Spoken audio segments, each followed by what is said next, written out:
Mr. Speaker, Saturday was a day that Lanier Middle School students from Houston, Texas had been looking forward to for a long time. They were going to get to see where the President of the United States lives.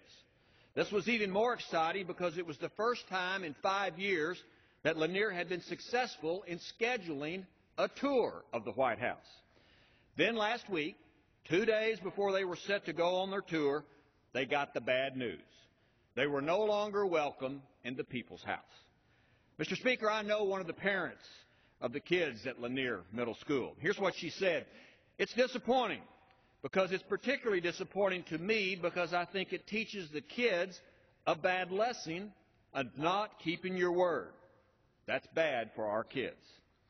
Harvin Moore, a trustee from the Houston Independent School District, wrote the White House when he got the bad news, and here's what he said. Next week, 80 students from Lanier Middle School in Texas will be spending spring break touring the nation's capital. They have been planning the trip for over a year. They have completed the background checks, received confirmation that they would be welcomed at the White House. And as you can imagine, they are very excited about that. Now we find ourselves in a situation and position of having to explain to the students that their plans have been abruptly canceled and that they will not be welcome at the White House after all. Frankly, that's a hard thing to do, as we don't understand the reasons ourselves.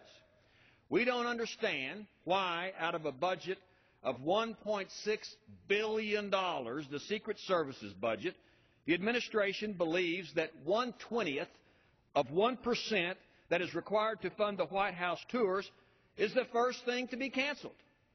We don't understand why the administration would choose to cancel the program that touches the public the most in return from truly a minuscule budget savings. We don't understand, Mr. President, why you have chosen to disinvite school children from their White House. The First Lady has referred to the White House as the People's House. I agree with her. It is the People's House. It is our house. Mr. Moore continued in his letter. One Lanier parent described having to tell her son that he was no longer welcome at the White House. The word sequester doesn't mean anything to this student. First Lady Michelle Obama said that the White House is our house. Well, it doesn't feel like it anymore. Mr. Speaker, Lanier students from Texas are not alone. Thousands of students nationwide are gearing up for spring break. The Cherry Blossom Festival is just a few weeks away. These trips require planning, time, and yes, even money. Bake sales, car washes, parents taking time off of work were all involved so kids could come to Washington to tour the White House. But the President, unfortunately, has punished the people for the sake of a few nickels. Perhaps the White House forgot what the First Lady has said, which is posted on the homepage of whitehouse.gov. Quote, "This is really what the White House is all about. It's the People's House."